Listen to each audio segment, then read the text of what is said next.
नमस्कार दोस्तों, आप कैसे हैं? हम उम्मीद कर रहे हैं कि आप अच्छे होंगे, स्वस्थ होंगे, मस्त होंगे। आज हम आपके लिए एक गुड न्यूज़ लेके आए हैं, एक अच्छी खुशखबरी लेके आए हैं। खुशखबरी कुछ ऐसा है कि आरआरबी ने आरआरबी ने एक ऐसी भर्ती कराने जा रही है जो इसके पहले कभी नहीं हुआ। कभी नहीं हुआ? हाँ भाई, इसके पहले इस ये जो पोस्ट है इस पे कभी भर्ती नहीं हुआ। ये विभागीय जो एग्ज़ाम होता था उसी में से सेलेक्ट करता था या तो प्रमोशन से ले लेता था। आप कहोगे कि पोस्ट का क्या नाम है? पोस्ट का नाम है सेक्शन कंट्रोलर। क्या नाम है? Section controller. अब आप कहोगे ये सेक्शन कंट्रोलर क्या होते हैं? ये जो भर्ती कराया जा रहा है 2025 में सेक्शन कंट्रोलर एक अलग तरीके से इस ये करते क्या है भाई? तो मैं आपको अगर मोटा-मोटा बताता चलूँ कि आप कहीं भी आप जो भी स्टेशन होता है, आप स्टेशनों पे बड़े-बड़े स्टेशनों पे देखोगे एक क्या होता है, एक ऑफिस बना होता है। ऑफिस में एक कंट्रोल करने वाला होता है। कंट्रोल क्या करता है? ट्रेनों की समयबद्धता को कंट्रोल करता है और कोई भी आपातकालीन स्थिति हो गया उसको कंट्रोल करता है। और क्या करता है? और आप देखे होंगे कि वो क्या करता है? वो उसकी निगरानी अर्थात किए रहता है। निगरानी करने का मतलब क्या? उसमें दौड़-धूप करना होता नहीं भाई, एक ऑफिस होता है उसमें बैठ के देखना होता है। सारे ट्रेनों के जो भी प्लेटफ़ॉर्म है या जो भी वो सिग्नल है सारे के सारे उसमें दिए रहते हैं। आप ऐसे अगर मैं आपको मोटा-मोटा समझाऊँ, जो एयरपोर्ट होते हैं, एयरपोर्ट पे भी एक ऐसा मतलब क्या होता है, एक अगर आप देखोगे थोड़े दूर पे क्या बनता है, एक ऑफिस बनता है जिसपे क्या करते हैं वो कंट्रोल करते रहते हैं, सारे सिग्नल को देते रहते हैं, समयबद्धता को देखते रहते हैं। ये सब सेम वैसे यहाँ ट्रेनों पे भी है। अगर मैं यहाँ पे थोड़ा लिख लिख के मैं आपको समझाना चाह रहा हूँ कि जैसे इनका इस कंट्रोलर का काम क्या होता है, ट्रेनों की संचालन की निगरानी करना, अर्थात ट्रेनों की जो संचालन है उस पे क्या करना, अर्थात निगरानी करते हैं। और ट्रेनों की समयबद्धता बनाए रखना, अर्थात समयबद्धता भी ये बनाए रखते हैं। और साथ साथ में क्या कोई भी आपातकालीन स्थिति हो गई तो उस पे सही डिसीजन, सही निर्णय ये लेते हैं कौन? कंट्रोलर। तो ये देखी जाए तो बहुत अच्छी पोस्ट है। पूरे पूरे पोस्ट कितने हैं? पूरे टोटल पोस्ट है 368, अर्थात बहुत ज्यादा पोस्ट नहीं है लेकिन 368 पोस्ट है। अगर हम बात करें तो ये जो लेवल है, लेवल कौन है? लेवल 6 है।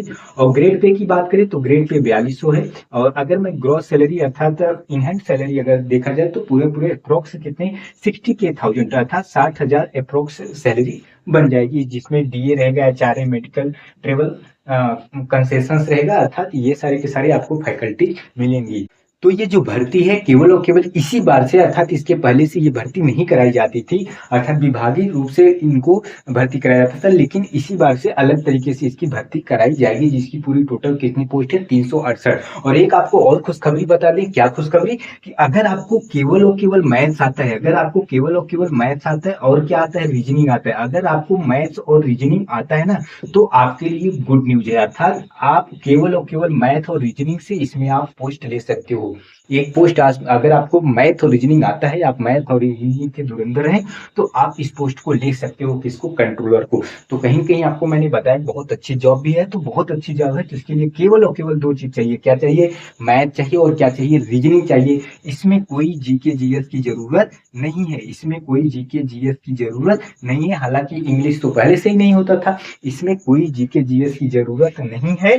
और इस न तो कोई कंप्यूटर की जरूरत है, न तो कोई कंप्यूटर की जरूरत है। इसमें केवल और केवल क्या जरूरत है? केवल और केवल मैथ्स आपको आना चाहिए और क्या आना चाहिए? रीजनिंग आना चाहिए। अगर आपको मैथ और रीजनिंग आ रहा है तो ये आपकी द बेस्ट जॉब है। कौन? सेक्शन कंट्रोलर का। तो आइए अब हम ये जान लेते हैं कि इसकी ऑनलाइन एप्लीकेशन डेट क्या है, लास्ट डेट क्या है, इन सभी के बारे में जान लेते हैं। तो अगर आप देखें डेट ऑफ इंडिकेटिव नोटिस, जो नोटिस आया था, इंडिकेट किया था, वो 23/8/2025 को आया था। और जो इसका date of publication RRB website पे जो पब्लिकेशन हुआ था वो 14/9/2025 को हुआ था। और इसकी जो सबसे इम्पोर्टेंट बात, जो हमें सबसे इम्पोर्टेंट बात है अर्थात जो हमारे काम की है वो क्या है? वो ऑनलाइन एप्लीकेशन डेट, अर्थात ये ऑनलाइन कब से हो रहा है?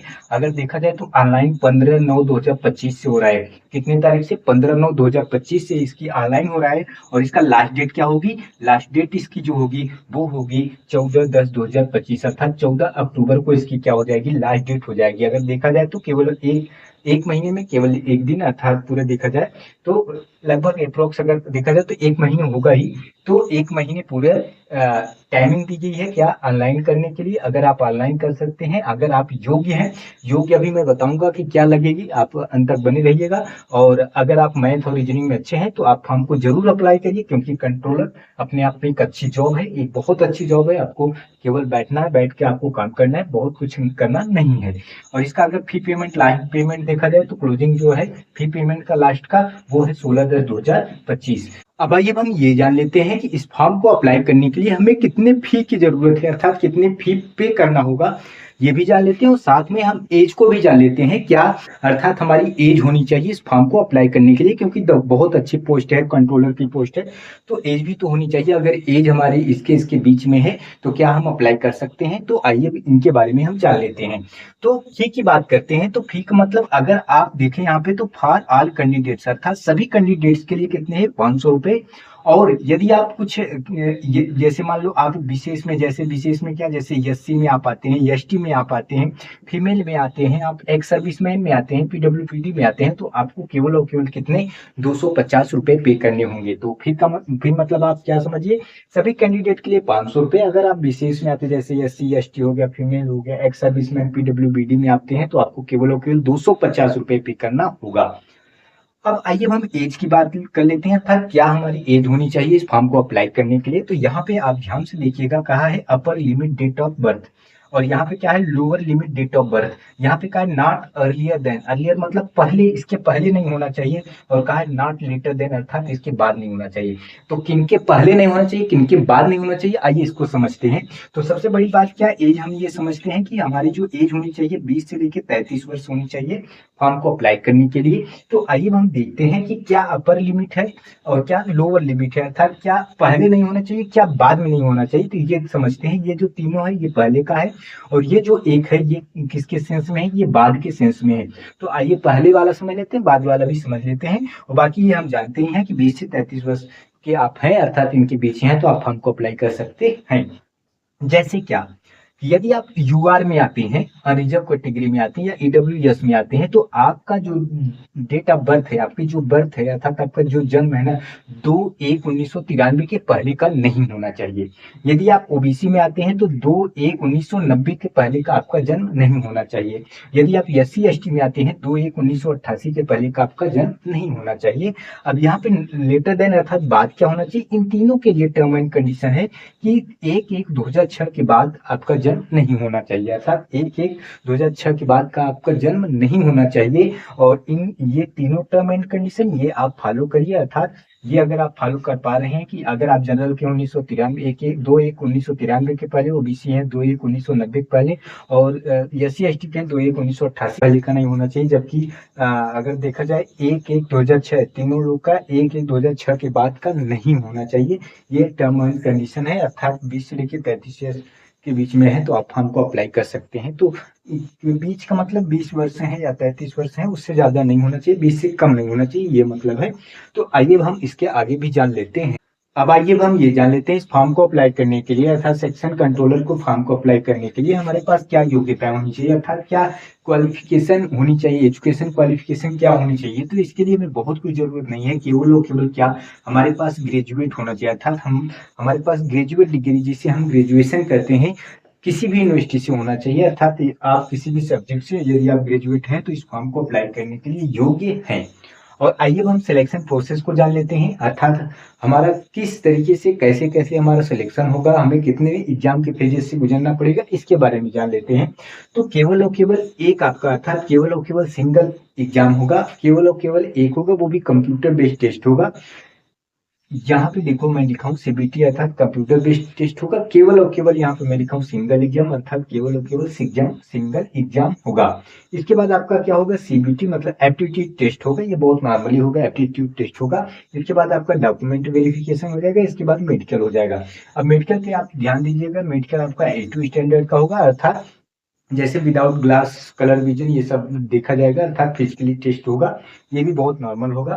A2 टेस्ट आपका होगा, अर्थात इसको आप योग्य तभी बनेंगे जब आप ग्रेजुएट डिग्री होंगे। इसमें केवल एक एग्जाम होगा, वो भी सीबीटी, जैसा कि मैंने आपको बताया था। एग्जाम में केवल और केवल मैथ और रीजनिंग पूछे जाएगा, इसमें जीके जीएस कंप्यूटर ये सब नहीं पूछा जाएगा, इंग्लिश तो वैसे भी नहीं पूछा जाता। बाकी एक एप्टीट्यूड टेस्ट होगा, इसके बाद डीबी होगा, मेडिकल भी A2 होगा, अर्थात विदाउट ग्लास ये सब कलर वर्जन ये सब चेक किया जाता है, अर्थात फिजिकल टेस्ट होगा, ये सब नॉर्मली होगा। अब आइए हम ये जान लेते हैं जिसका हमें इंतजार है, अर्थात इसका एग्जाम पैटर्न कैसा होगा। तो आइए हम एग्जाम पैटर्न को जान लेते हैं। जैसा कि मैंने आपको बताया था कि केवल और केवल मैथ और रीजनिंग पूछा जाएगा, इसके बाद कुछ नहीं पूछा जाएगा। आपके जो क्वेश्चन रहेंगे वो 100 रहेंगे, मार्क्स भी 100 रहेंगे। और आपकी पूरे टाइमिंग जो दी जाएगी वो 2 घंटे की, 1/3 की निगेटिव मार्क रहेगा, अर्थात 3 गलत करोगे तो एक सही काट लिया जाएगा।